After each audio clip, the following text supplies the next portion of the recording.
दिनै मोनसे गोथार सान दिनैनि सानाव सर्वपल्ली राधाकृष्णआ जोनोम मोनदोंमोन आरो बिथांखौ भारतनि सासे शिक्षाविद आरो बिथाङा नैथि राष्ट्रपतिमोन दा बिथांनि जोनोम सानखौ जों फालिदों आरो बेखौ फालिनायनि गुबै गोनांथियानो जाहैबाय फोरोंगिरिफ्रा जोंनि समाजाव सुबुं धोन जौगानायनि थाखाय खामानि मावो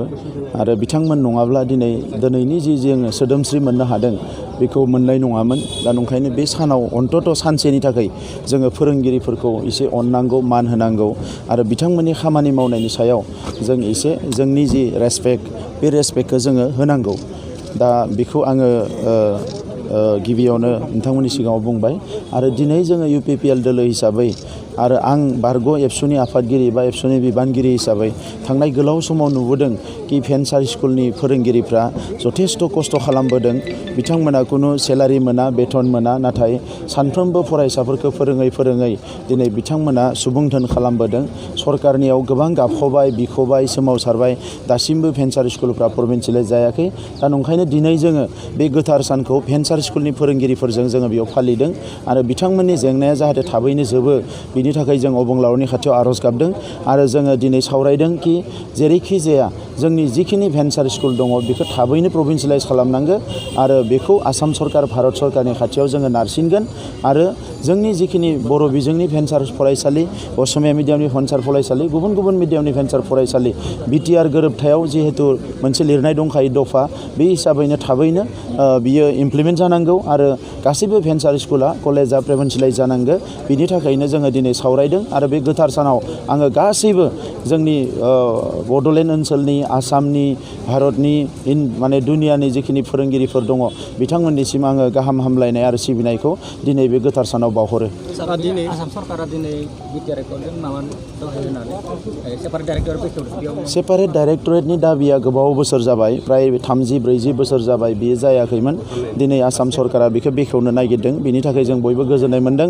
आरो बेखौ जायैखायनो दासिमबो BTR गोरोबथायावबो बेखौ मोनसे दफा हिसाबै लाबोनो गोनां जादों मानोना बर' बिजोंनि फरायसालिफोरखौ फोथांना लाखिनांगौबा डाइरेक्टरेटआ जोबोद गोनांथार आसामनि जि डाइरेक्टरेट दङ बियो जोंनि बिजोंनि जेंनाफोरखौ गोसो होआ नायख्लेङो बिमा बाथुलनि नोजोरजों नायो बिनिखायनो गुबुन मोनसे डाइरेक्टरेट मोनथारनांगौआ गोनांथारमोन आरो दिनै डाइरेक्टरेटआ जाबाय बियो लासैनो फुल फ्लेजेड महर मोनगोन गोख्रों महर मोनगोन जों बयबो नोजोर होबाय थानांगोन बेखौ जोङो गोनो गोथो एबा जोङो गुबुन लामाजों नायनो नाङा गुबुन नोजोरजों नायनो नाङा एसेबां गोबाव मोनबोबाय गेजेराव होआखैमोन दा होबाय आरो दिनै अफिसियेलि चिफ मिनिस्टारानो इन'ग्रेट खालामनायनि उनाव बिथांमोनाबो बाध्य जासिगोन बेखौ मोगथाङाव मावनांगौ आङो दिनै जोंनि जिबान आसामाव स्कुल्सफोर दङ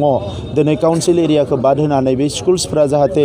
डाइरेक्टरजों जगाजग खालामो आरो जेंनाफोरखौ थाबैनो सुस्रांना लानो थाखाय नाजायो आरो जोङो गोग्गो सोलोंथाइ लानो थाखाय बयबो दावगाबोयो आरो बयबो बर' बिजोङाव फरायनो थाखाय जोंनि मानसिफोरखौ आं खावलायनानै आंनि बिनि सायाव बुंनायखौ फोजोबबाय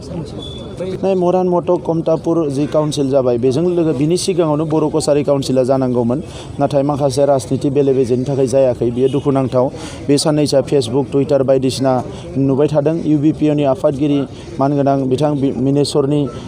स्टेटमेन्टबो आङो नुदों बियो जोबोद दुखुनांथाव जादों दा जोंहा जिहेतु जायाखिसै बेखौ जेरैखि जाया जोंनि गुबुन जिल्लायाव थांनानै थानाय बर' फिसाफोरनि राजखान्थि समाजखान्थि गासैबो राव थुनलाइ हारिमु जौगानाय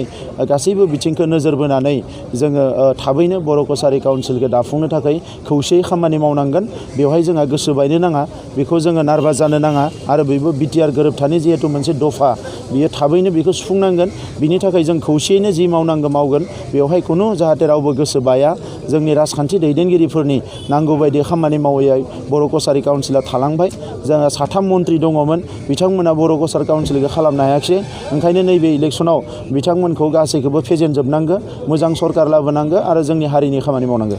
सार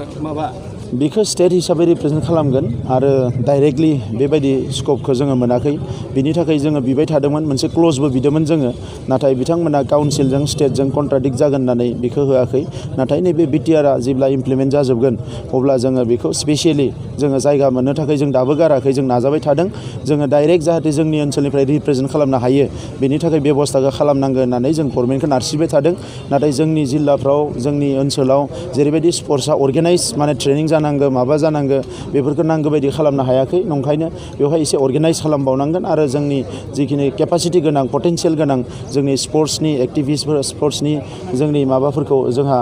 जायफ्रा स्पर्ट्सआव दङ दिनै जोंनि इयुथ्सफोर बिसोरखौ जोङो प्रमोट खालामनो थाखाय सापर्ट खालामनो थाखाय खामानि मावगोन।